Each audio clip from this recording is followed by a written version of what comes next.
Na se mra Adom TV Badwam so yadani tekote guase ni nkranhyen sama wode abie kwan de amaye de edu so no Adom TV Badwam kase ensam ne yetodwa wo mu bi ya wo betini ya Adom primary school ne die se de adani owufidie yentena ho mane munwo mo so ansa nti wondo wade stra to dwa ye de honsam no ebebro na yakọ Krachi Senior High School so wono stress aban emeboa wo mo konwa ne akade I ma de suane ade kire so ekwanimo eno ne nsem bi na no pay me de bro Adom TV Badwam kase ukogo TV a channel no ye 119 DSTV 280 wo YouTube so Adom TV ye hye a ho nyina adwumadie ubenya bi ewo ho medidi afia amankwa tamaklu afia ni die mutie nsam ni chemu ankasa edan ye siwo se school dan esom enkwada ewo ya Adom primary ye no ewo akrofom district wa santamantemu no adani wo fidie ye ni na yetena wa makum kodani akyerkyerefo ansana yetu ho na mo Adom kase bopini ho ene yekohunu ya yeto aso Yana ewa nsuo to a nsuo no timi bu yesa edan no nsuo tutum tokuro enwo wone ahommoa beble timi ba ya nkyai na yekunkum omo nsuo to titafo no timi enya kwan embeche adenti yesrem so mo beboye na yensi dan no ena fam hanso etutu basabasa wonam ho kra na wo hyefom nti me ka chem se aban be ye school dan foforo maye na ye school dan de enya kra ye awufo bi a woni amane boni etwetwe nkomo no so de to nanimu se edan a won mo ma no tenemu esua de no akato na bro na adwiri agu adesuafo yi so the senti wonu mu hia sa aban e ba be si school dan foforo kra ama adesuafo no ti de dan na ye na betime bu agu omo so ye nim dan betima ye den abu nti yeslem a momboa ye kakrawai ehia momboa ya kra comedy omokwa ebu ha owo na enyina timi piepiem se penyefo na timi ahwe ma ya meboa ye de a anya sa nkra no da kropomo se dan agu agu omo so Morris Jones Wood aye akrofrom mensini krachi wono so ne amane boni etwetwe nkomo no na woda ne die se mensini asi schools bebre ama nkura hodo a wo mensini ni mu the senti se wonum enya sika nko ade a obesi school dan foforo ama adesuafo a wo ya Adom Mano ka say yetiesi mako 12 hand over another 2 3 for kwema enche by next month for better hand over just say ekusu a yes just by 5 years ni yetiesi school da mako 12 hand over 3 so kwema ya say ye try say but bia school dan ye bia very pleasing anya hanko a ye wie we a ha de ka ho botwe de ka ho her teacher ya wono ewo Krachi Senior High School wo timantom ne monso wode na distre na eto aban ankrankra ya won sam wo bie so omra emebo won school no nkonya wo mu hia computers nso ne empa ya nkwada beda so wotimi asori aba school e wo mu ha kase pa one Adom TV kase enedi nkomai. Please, we are appealing. We don't have computers. The computers we have for the students to use for the National Science and Maths quiz, we went the first one was stolen. When the second time, the second one was also stolen. So as we speak now, we don't have computers for the National Science and Maths quiz students. So we are appealing to people we need computers so that we can be able to do that. Esukufobia womo ene Adom News nsentwofo etwetwe nkomo enso ede nsem bi atudwa fa niema womo eni bie wo suku mu ho no. When it's time for classes, some of the class there will not be chairs in the class. So the students we manage. You see that students will be pairing with one chair, which they will not feel comfortable when they are writing. This place is considered as a center for BC and NYC. So during BC, students come here to write their exam, and we are also here. So it's really affecting because they will be using part of our furniture and we also using part, which is very Chairperson Emma womo anniversary I call so ewo Krachi Senior High School Joseph J. Wise enso editor sukufo no anim se ewo mu se womo efa ohaw ahodom nanso no womo emi omoni se womo ebesua de Monsieur senso association me aya de ama nti e can say bia mo bana mo furniture so in the classrooms in the dormitories near the furniture so also for ya wo hwe ngumasia so Dr. ya wo say educhum so what the two Ministry of Interior nim say nka wo meka wo ho emo wo ne na tuaye no na wo mo hwe na bambo ntimi enkoso wo bo wo munyapade ho eban no wo hwe famwa wo mo fire safety education campaign 2023 ase and Dr. o say educhum de sansemi etudwa education see no mbe nkambo mu na ya dan yesie bia no mbehwe adan no sie ni mu aboa se edan yesi a seja bia tomu a entimi nsai enema baby to say fire sprinkler baby oho no a nka wo si school a ese wodi hyemu ejane kan no ana nsuo no aba begu janso na dum no e odan no mu e yade e pese no mo ye ho adwuma baby ese hia fire extinguishers e pese no mo ye adwuma de e kan say e pese oye na bi beto o man na bi a enkwala bi ahwero mo nkwa te ase etimi no mo kabom no mo behwe adwumadi a ye die no mo timi boan no mo nhihye no etimi boa na ye si schools a ebe ma mpuntuo nso akoso ama ye ngumasua mu wode ne nsem atu dwawie no Chief Fire Officer ewo Ghana National Fire Service enso editudwa se enhyehyeye afiwei womo edidi womo na wotwe eda no eyade a womo edekai womanfo a womo ye adwuma ewo nasoeye no ene Ghanafo edefa kwan a yebefa so a yebema ejahyehye abrase. Distinguished invited guests, as we gather here today, let us reflect on the importance of fire safety education and preparedness. It is not enough to simply react to fires. We must proactively work together towards preventing fires in our various homes,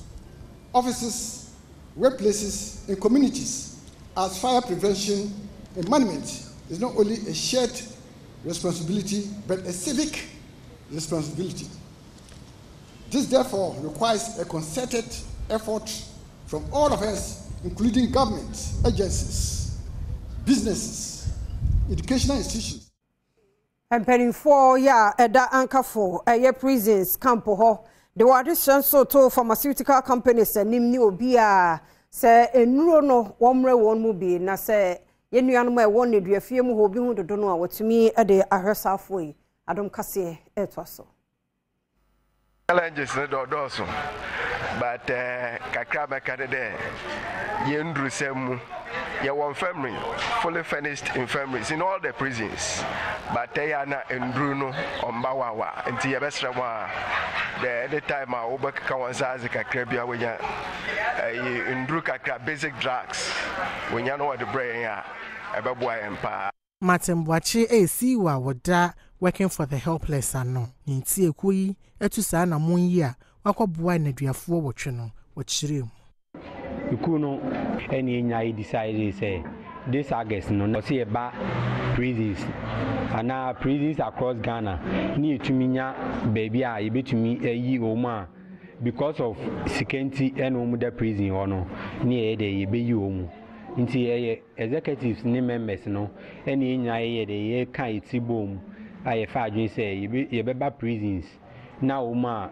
ebi mo a omu da prison wa yen say ebi o ma ye boni bi nti but bibi ena bibi kakra bi na nam so ma omu da ho ena ye de sika kakra ye de ato omu ti so ti omu tumi tue sika no e wo court a omu ntumi ama medua be nam so omu ntumi anya obi amboa omu entue sika nti ena omu eba prisons ya yen say bia o ma ye boni chinchinia bia ena executives ni organization ne kan ye ho bom ehun say ebetumi aboasa Penny Kwanche for Ghana Integrated Aluminium Development Corporation ano Michael Ansan and what the support ama be 177 ya one more to Jamai Mensino emu but I no say one more so ebe fasa akwanya iso nansa no nyuma ahodo ombetumi ayede aboa won ho ne wabusia obi okra wetumi a start etumi a employ nika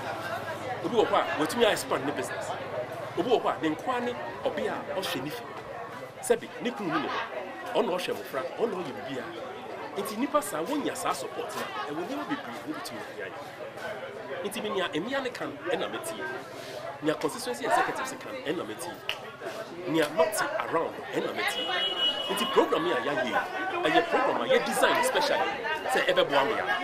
manfo bi a wonya saa moe mu emfaso ene amane oboni etwetwe nkomo. I thought Savia ain't know so that, but me mo say any scam, a real, because we need shoes, bags, and it has really helped me. Minyaji Chief Yanisha and some or their boy, and all their boy and more constituency. Why am I be free? And as I say, I make a say, one my style, my bit to me, share, and poor near or near to my and shall bit me dashing in the making.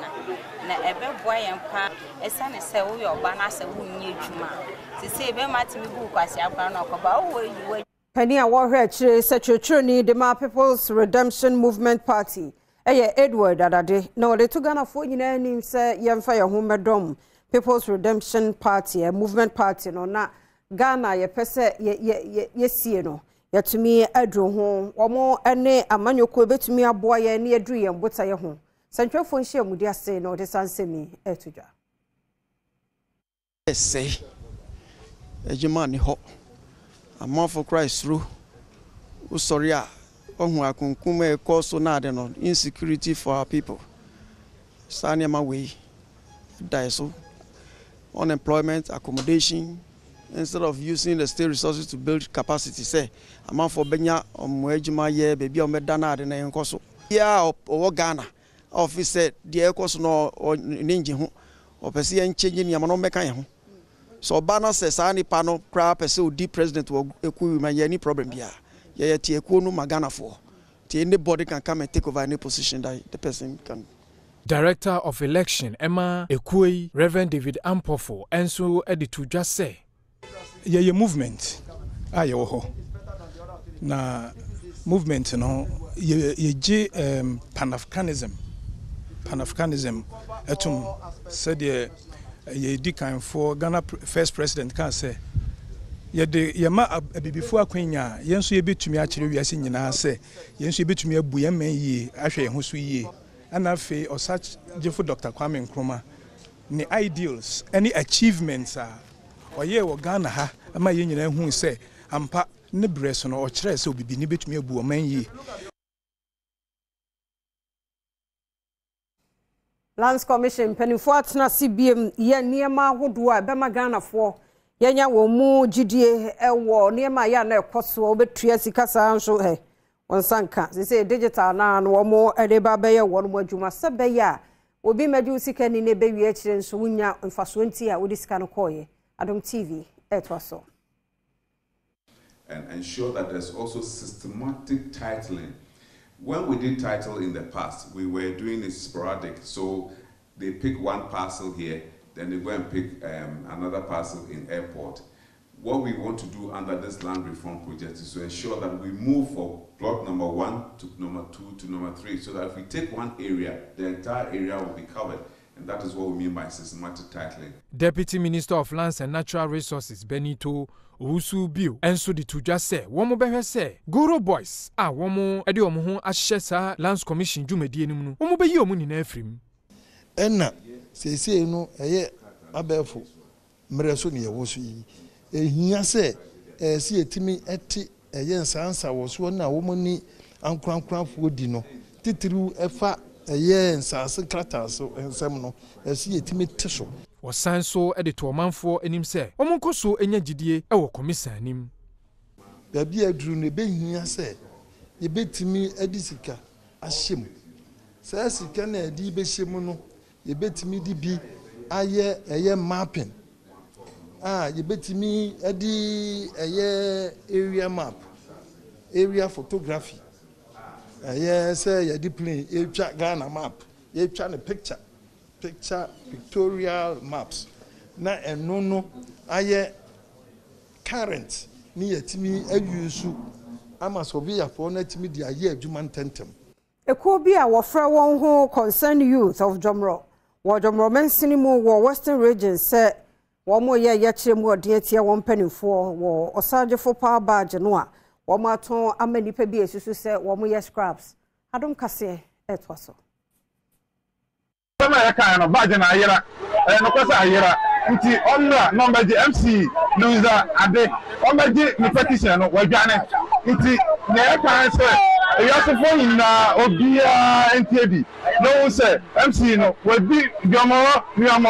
yes send this strong message to the president say e kan bia so obefa obetuma yi MC na go no yes so no onyi ni fi wo but wa masa beboa e obeso be wiya e no azu ko say Womo editu dwa se anamo assembly no entu ye emfa nhwe ye se osagefo power badge no scrap dealers bia abeto dwa se womo akoto no eyade a entwa kwamu kra enu ntini womo de to omampani Akufo-Addo enim se anamo municipal assembly no etu no openi oda omano no onhwe na wonyi ni mfrio emabunu bia womo ede omho ehye demonstration nim ene Adom news nsentwofo ekasa no ensem se na ebi muso de tu dwa se bibia yiwa what is here bisano what is here bisano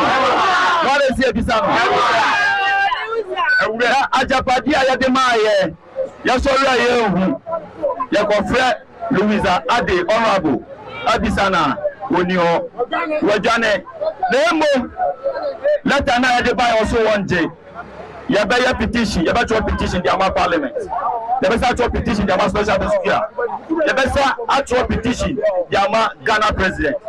nemo ya dia ya betena so ba ya fa media no so e dia ka tell your president animani ya kwangia Penifo ye National Youth Authority ano ya wakendini ya Pius enam hajide wamo akonsra wo Chief Justice ho na kodi nkomo bebre ye beboa ya tentene de koso ho Adom TV etwaso. I have the singular honor and duty to convey the decision of the governing board that it would please the young people of our country if you would be kind enough to partner with the National Youth Authority as a patron for the celebration of our Golden Jubilee anniversary from January to December of next year. Mami eji atumu se obe wonum patron no ene odi tuja se wone asoya hodo a ewo judicial service mu adwendwene ho sebe ya wobete justice clubs ewo schools ahodo mu sebe ya womema adusuafo enya emranimu entity. I accept this request to be a patron of the youth of this country. I accept it with a sense of privilege, because I think that when a group of people ask you to be a mentor and to be a patron, what it means is that you are what they would like to be. One of the projects that I'm bringing into my time of leadership is what I call the Justice Clubs. Bayina no so na Adom TV Badwam kase na no pe ya ha na brema kwan na ya de asie aseda no ya wo de a emre ne adaje a wo de tie kase no nti bra so sa wo kwa Awurade mfa nkomra asomdwem de wo chire do so de bon krata no wa ha online stories no so aye krado agudie mo nsam beba health tips so ebeba hypertension in pregnancy ne beto so nemmom mamsima kitwa ni enkoje sankrato emra kwasi ba be kame ho na fe ya to so enko ba bia ye kwaba.